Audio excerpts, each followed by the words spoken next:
bangsa kamu, agama kamu, tetapi mereka ni menyesatkan kamu. Lebih berbahaya daripada Dajjal. Dajjal kamu boleh kenal.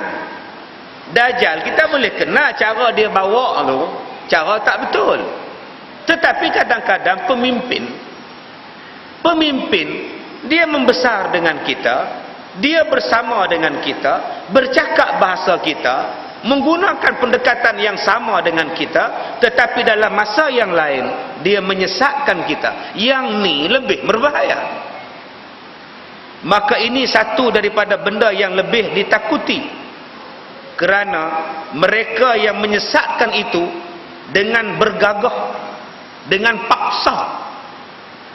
Adapun Dajjal, maka telah disabdakan oleh Nabi, Dajjal ni apa benda? In yakhruj wa ana fikum fa ana hajijuhu dunakum wa in yakhruj wa lastu fikum famru'un hajijun nafsihi wallah khalifati fi kulli muslim. Kata Nabi, jika keluar dan zahir Dajjal, padahalnya aku ada di sekalian, di samping kamu, maka aku seorang yang boleh melawannya dan menolaknya dan berhujah dengan dia. Tak payah kamu lawan dengan Dajjal. Nabi kata apa? Dajjal ni kalau terbit zaman aku ada ni, kalau zaman aku hidup Dajjal terbit, aku seorang pun boleh lawan Dajjal. Tak payah kamu lawan, aku seorang pun cukup, kata Nabi. Maka apakah yang kamu duka citakan? Senang-senangkan hati-hati kamu dalam masa hidup ini. Nabi kata dekat sahabat, yang kamu duk susah hati buat saya apa? Bahasa muda sekarang kata, relax bro. Kalau dia datang sekarang, aku seorang boleh lawan Dajjal. Yang kamu susah hati sebab apa? Tak perlu susah hati. Aku masih ada, kata Nabi. Maka, dan senang-senangkan hati kamu. Dan jangan takut. Nombor 2. Jika sekiranya Dajjal itu keluar, padahal aku dah wafat, Nabi kata aku dah mati, maka pastilah tiap-tiap seorang itu mempertahankan dirinya melawan Dajjal. Jangan didengar apa seruan Dajjal. Jangan diturut akan dia jikalau datang balak besar dengan sebabnya sekalipun. Kalau aku mati, Dajjal keluar, kamu sendiri boleh lawan. Apa ajakan dia? Tolak. Apa yang dia bawa? Tolak. Kamu sendiri boleh tolak.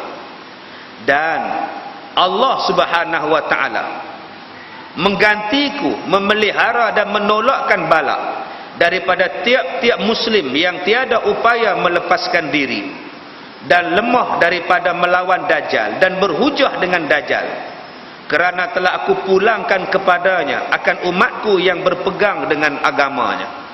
Kata Nabi Muhammad, kalau aku mati, kalau kamu tak boleh jawab nak berhujah dengan Dajjal, Allah telah menggantikan, akan ada orang yang boleh lawan Dajjal di kalangan manusia. Akan ada pemimpin-pemimpin, akan ada ulama-ulama yang akan bangun menerangkan kepada manusia, itu Dajjal. Kamu jangan takut. Kalau Dajjal keluar sekarang, aku ada.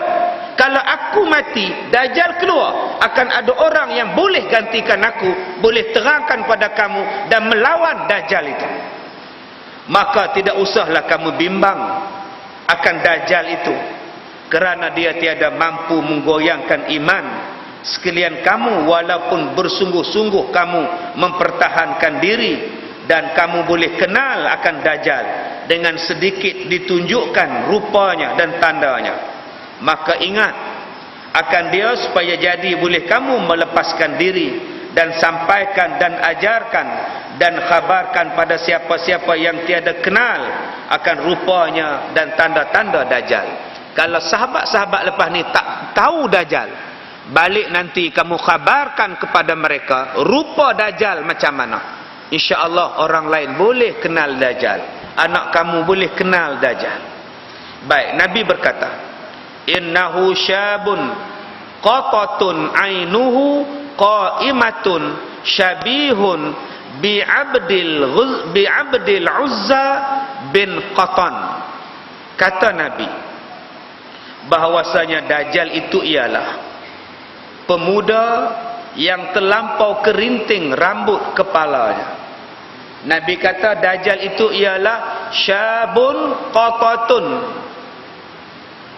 kepalanya, rambutnya kerinting, dan kerinting sangat-sangat.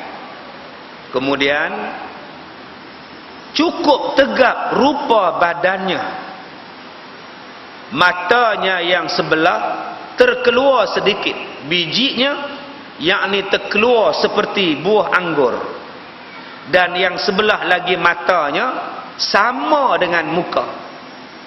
Mata buta sebelah, yang sebelah ni terkeluar macam mata anggur, dan mata sebelah lagi pula rata, di antara dahi dengan pipi ni rata. Cuba tuan-tuan tengok orang sebelah, ada macam tu? Tak ada. Takut pasal apa?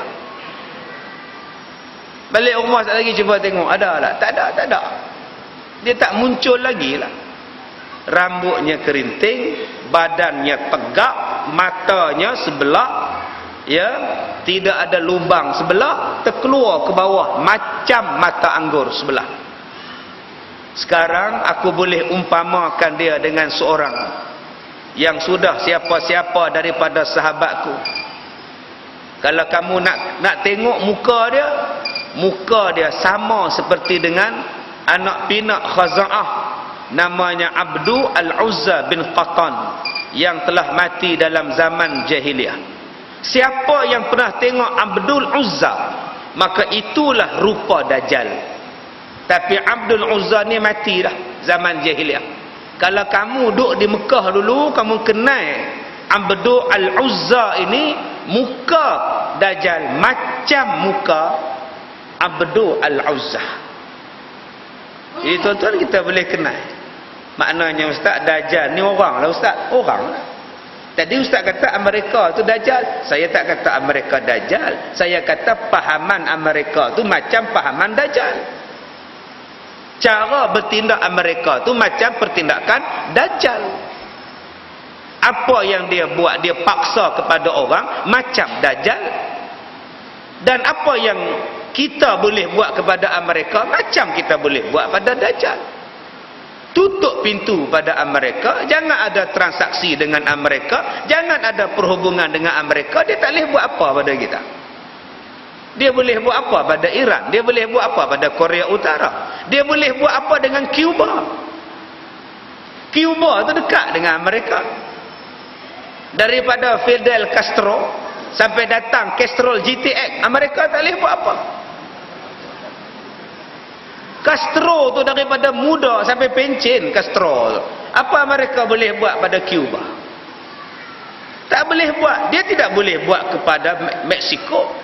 Dia tak boleh buat kepada negara-negara di bawah Amerika Selatan. Dia tak boleh kacau negara-negara apa nama Peru ke apa benda. Amerika tak boleh kacau apa. Siapa yang takut kepada Amerika? Yang takut kepada Amerika negara Arab ya. Amerika Selatan tak pernah takut pada Amerika. Cuba tak pernah takut, walaupun bersempadan saja dengan Amerika. Yang takutnya pelik ialah negara Islam. Datang ke Saudi takut, datang ke Kuwait takut, datang ke apa nama negara Jordan takut. Negara-negara kafir tak pernah takut pada Amerika. Termasuk yang tak pernah takut pada Amerika, Israel tak pernah takut langsung dengan Amerika. Dia boleh main-main lagi daripada George Bush, daripada apa, dia boleh main-main aja. Sebab itu kalau negara Islam nak jadi kuat, tak usah takut dengan Amerika. Masalah yang kita duk takut, duk tunduk pada dia pasal apa? Masalah kita ni duk anggap Amerika tu apa-apa kiblat sana. Kita tidak berkiblatkan yang sepatutnya. Sikit-sikit tengok Amerika, sikit-sikit tengok Amerika. Menjadi satu kebanggaan kalau boleh ambil gambar sebelah George Bush. Menjadi kebanggaan kalau boleh jumpa Barack Obama. Rasa bangga benar rasa dia. Sebab kita meletakkan bahawa itu KPI kita. KPI kita bila kita boleh dapat pujian daripada Amerika. Ini masalah orang Islam.